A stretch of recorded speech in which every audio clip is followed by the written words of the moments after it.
क्या आप कल्पना कर सकते हैं कि आज से 3,500 साल पहले भारत में एक ऐसा समाज भी था जहां न कोई पर्दा थी, न कोई बाल विवाह और न ही कोई सती प्रथा।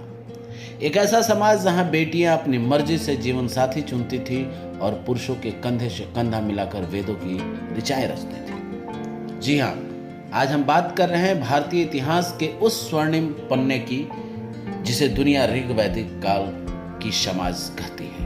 नमस्कार दोस्तों, मैं हूं राजीव और आप देख रहे हैं आरआर डिजिटल स्टोरी। प्रतियोगी परीक्षाओं की तैयारी करने वाले मेरे सभी जाबाज साथियों का इस तीसरे एपिसोड में स्वागत है। आज का यह विश्लेषण आपकी परीक्षा की रीढ़ साबित होने वाला है, क्योंकि अक्सर यूपीएससी और स्टेट पीसीएस में कथन और कारण वाले उलझने जैसे सवाल सामाजिक ढांचे से पूछे जाते हैं।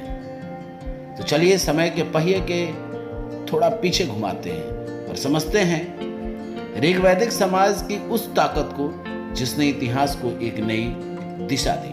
परीक्षार्थियों, परीक्षा का दृष्टिकोण से समाज के बुनियादी ढांचे को समझना बहुत जरूरी है। ऋग वैदिक समाज की सबसे छोटी और प्राथमिक इकाई कुल यानी परिवार थी और परिवार का मुखिया पिता या बड़ा भाई होता था, जिसे ऋग्वेद में कुलप या गृहपति कहा गया। यह समाज पूर्णतः प्रतिसत्तात्मक था, यानी वंश का नाम पिता से चलता था।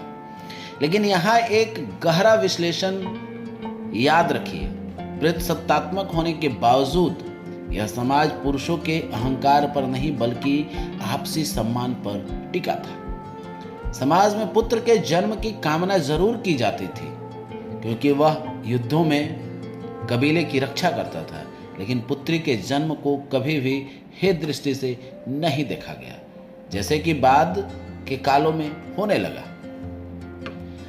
जब कई कुल यानी परिवार आपस में मिलते थे तो निर्माण होता था ग्राम का, और इस ग्राम के मुखिया को ग्रामणी कहा जाता था, जो एक प्रशासनिक और सैन्य पद दोनों था। समाज पूरी तरह से कबीलाई था, जहां खून के रिश्ते ही सामाजिक एकता का सबसे बड़ा सूत्र थे।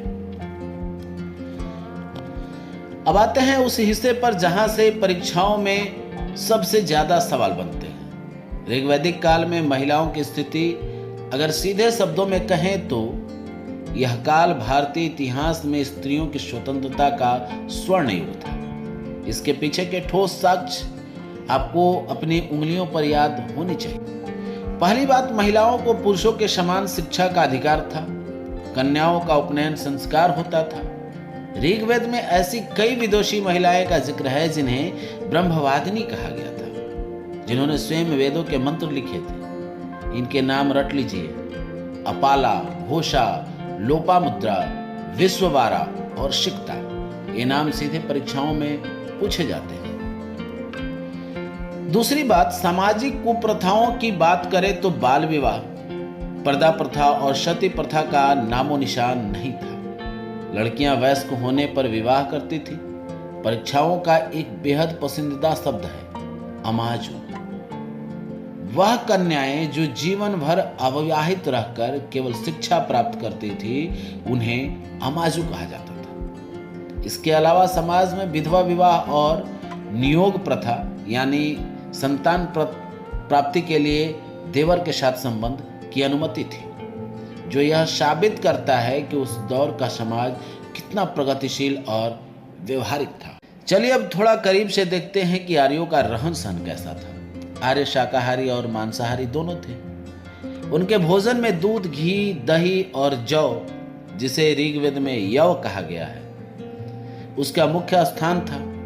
वे जौ के सत्तू और दही में मिलाकर करम्भ नामक एक खास पकवान बनाते थे। अब नोट कीजिएगा, एक सबसे बड़ा परीक्षा उपयोगी तथ्य, गाय को ऋग्वेद में अघन्या कहा गया है, जिसका सीधा अर्थ है न मारने योग्य। अगर कोई गाय को नुकसान पहुंचाता या मारता था तो उसे कबीले के कानून के अनुसार उसे मृत्यु दंड या देश निकाला दिया जाता था। आर्यों के दो प्रमुख पेय थे। पहला सोमरस, जिसे धार्मिक उत्सवों पर परिवार मुंजवंत चोटी से लाई गई जड़ी बूटी से तैयार किया जाता था। और इसे पवित्र माना जाता था। दूसरा था सूरा, जो एक नशीला पेय था और समाज में इसकी निंदा की जाती थी। वेशभूषा की बात करें तो आर्य मुख्य रूप से 3 प्रकार के वस्त्र पहनते थे। नीवी, कमर के नीचे पहने जाने वाला वस्त्र, वासस, कमर के ऊपर पहने जाने वाला वस्त्र, और अधिवासस, ऊपर से ओढ़ा जाने वाला दुशाला या चादर। तो दोस्तों, यह था ऋग्वैदिक समाज, जहां समानता थी, स्वतंत्रताएं थी और कबीलाई भाईचारा था। वर्ण व्यवस्था अभी कर्म पर आधारित थी, जन्म पर नहीं।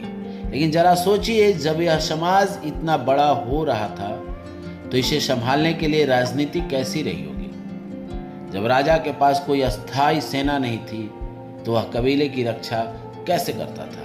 और क्या आप जानते हैं कि उस दौर में बलि का मतलब किसी जीव की हत्या नहीं बल्कि कुछ और ही था।